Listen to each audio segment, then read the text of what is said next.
The ratings are in for this week's edition of AEW Dynamite, of course the Title Tuesday edition of the show on TBS, and it's not good news for AEW and Tony Khan as the show has delivered record low viewership as well as record low ratings going head to head with Hour 2 of NXT, speaking of which NXT delivers high viewership and high ratings on the CW network. Tony Khan has clarified the ownership structure of All Elite Wrestling and also opened up on streaming and pay-per-view on Max with this new media rights deal with Warner Brothers Discovery. AEW announces a television rights deal with Fox Sports Mexico. Tony Khan also opens up on the possibility of a roster split in AEW and also discusses his excitement over Daniel Garcia re-signing with the company.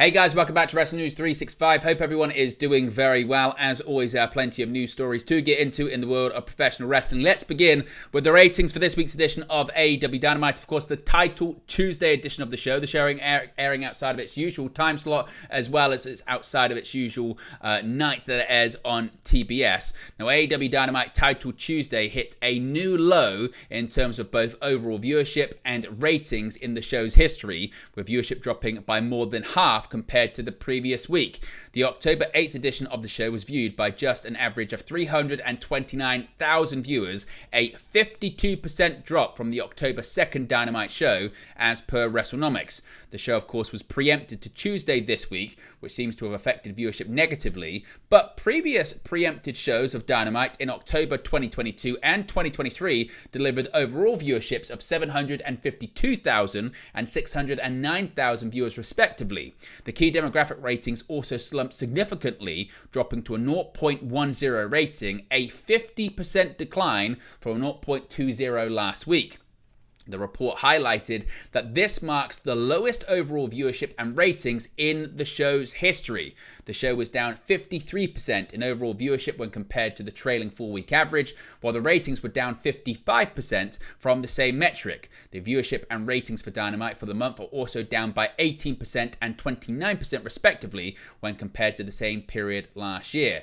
Now, as I mentioned, the quarter-hour ratings come courtesy of WrestleNomics. Shout out to them and subscribe to their Patreon service. It does not paint a pretty picture when it comes to Dynamite this week. The first hour of this week's Dynamite went head-to-head with WWE NXT, which aired its second show on the CW network and raked in much higher viewership and ratings than AEW's flagship show.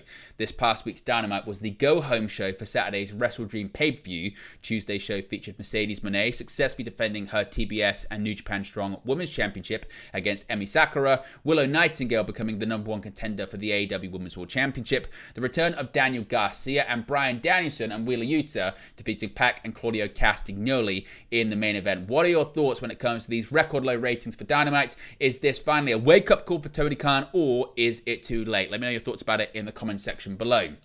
Now, as I mentioned, NXT and AEW Dynamite were head-to-head this week. NXT was head-to-head with Hour 1 of AEW Dynamite, and despite the competition in the second hour, Dynamite fared not too great in comparison to WWE NXT. The October 8th edition of WWE NXT, the second week of the show airing on the CW, saw a slight decline in viewership, but the brand still outperformed AEW Dynamite in both viewership and ratings, which aired the same day. This past week's NXT had an overall average viewership of 874,000 viewers, which is a 2% decline from the developmental brand's debut on the CW the previous week.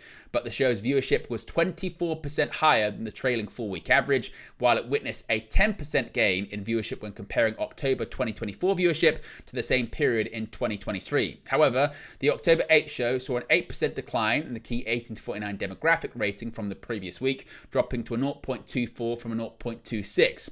Like the overall viewership numbers, NXT has performed better in the key demographic ratings in October 2024 compared to 2023, with a 9% increase in that metric. This week's Dynamite, as I mentioned, preempted to Tuesday, performed poorly compared to NXT, attracting just 329,000 viewers and a 0.10 rating. It should be noted, however, that NXT and Dynamite went head-to-head for only 1 hour this week during NXT's second hour. NXT seemingly benefited from appearances of main roster stars like Bianca Belair and Jade Cargill, who teamed with Kalani Jordan to face Fatal Influence, as well as Austin Theory, Grayson Waller, Jey Uso, and Randy Orton, who headlined the show in his hometown of St. Louis, where he defeated NXT's rising star Javon Evans. What are your thoughts when it comes to NXT's ratings this week as well? Let me know your thoughts about it in the comments section below. Now, just what is the ownership structure of All Elite Wrestling? There's been a question for a few over the last few days, particularly with the announcement of this media rights agreement with Warner Bros. Discovery. Now, rumors recently surfaced that WBD owned a stake in AEW following the announcement of a new media rights deal between the two parties. The rumors were soon shot down by later reports, but when asked about it on the pre-Wrestle Dream media call, Tony Khan's answer left a little wiggle room for the possibility. He said, quote, "I will not get into our ownership structure, but I will say that I have 100% of the voting stock in this company and have since the beginning, and hold the vast majority of shares. As the sole voting owner and the vast majority shareholder of the company, I think that speaks volumes, and I'm the controlling owner with 100% voting control of the business," Khan said, which means that whether WBD owns any part of the minority shares that Tony Khan doesn't own, they or whoever owns the unspoken for the shares would have no say in the operation of the company. The confirmation of Khan's voting shares is not a flat denial of WBD's potential possible stake in the company. WBD and AEW will continue to do business for the foreseeable future, ownership stake or not, as WBD has agreed to a new media rights deal, which is estimated to be for over $170 million. AEW, though, is also free of the exclusivity that came with the initial WBD deal, meaning that the yet-to-be-revealed fate of Rampage or AEW's Friday night programming in general could fall in the hands of another network, such as the rumored possibility of Fox gaining an AEW programming.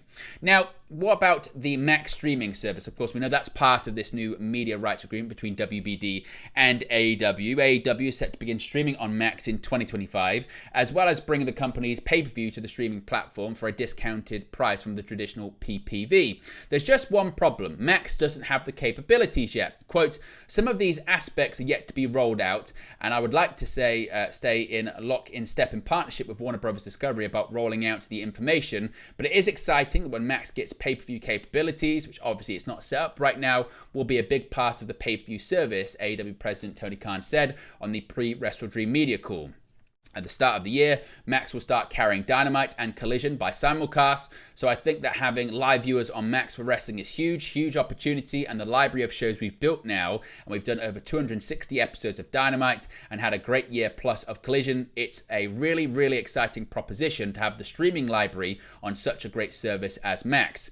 Khan said that he's excited as he feels having AEW's library alongside what he considers to be some of the best shows in television history on the Max platform, though he wouldn't name which show specifically he meant. 2025 is set to be a big year for wrestling streaming. Of course, Raw will be heading to Netflix on January 6th, ending the show's 30-year run on cable television. AEW is also negotiating over the fate of its Friday night programming, as AEW Rampage or a similar program is rumored to be in talks with Fox. Now, speaking of Fox, a deal has already been agreed with AEW and Fox, but not the one you're thinking about, Fox Sports Mexico. Now, with AEW's new TV rights deal with Warner Bros. Discovery finalized and ready to start at the beginning of next year, all eyes have turned to any other potential deals AEW may have in the offering. In particular, plenty of attraction is on a potential relationship between AEW and Fox, with rumors swirling that the two sides could have come to terms over a new TV show called AEW Shockwave. Now, while the status of that deal remains unknown, AEW can at least say they have a deal with a Fox station, even if it was one that nobody expected. In a press release unveiled on X and AEW's website yesterday afternoon, Fox Sports Mexico announced that they had agreed to their own TV rights deal with AEW. Said deal, which was described as a long-term agreement, will see Dynamite, Rampage, Collision, and a new program called All Elite Show on Monday nights, and all AEW pay-per-views air on the station. The deal will kick off this Saturday with AEW Wrestle Dream, though no start date is listed for when AEW television will begin airing.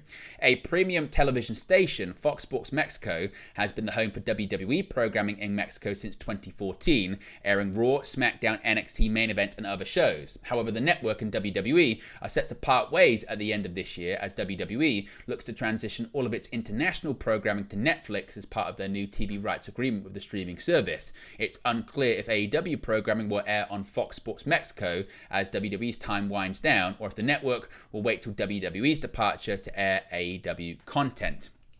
Now, what about a roster split? Of course, there's so much discussion about how big the roster is in AEW, and there is a lot of programming time to fill. So could we see a roster split in the future? AEW, of course, has a growing roster with several big-name stars and promising younger wrestlers being added to the promotion consistently, resulting in less TV time for some stars. A roster split has been touted as a solution to give all AEW stars ample time on one of AEW's 3 shows, with being reportedly discussed ahead of AEW Collision going on the air last year.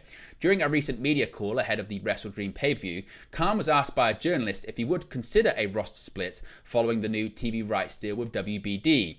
Khan stated that it is an interesting idea and he has considered it in the past. He said, quote, "It's not a bad thought, it's an interesting thought. I definitely have considered many iterations of roster management and still working on some really interesting things in terms of the future of AEW media and the future of the roster.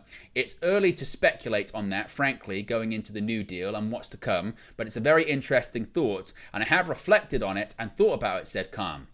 He reiterated that it's an idea that he could consider sometime in the future, but promised that there are other interesting things lined up for AEW.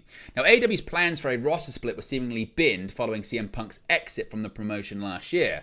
Following the recent news about AEW signing a new deal with WBD, there have been rumors, as I mentioned, that Rampage could be axed, AEW Shockwave could be on Fox. The future of Ring of Honor, AEW's sister brand, is currently unknown at the moment, as it was not part of this new deal that AEW signed with WBD. And finally, Tony Khan has opened up on re-signing Daniel Garcia. AEW President Tony Khan has discussed Daniel Garcia re-signing with AEW and praised the star's growth in the promotion.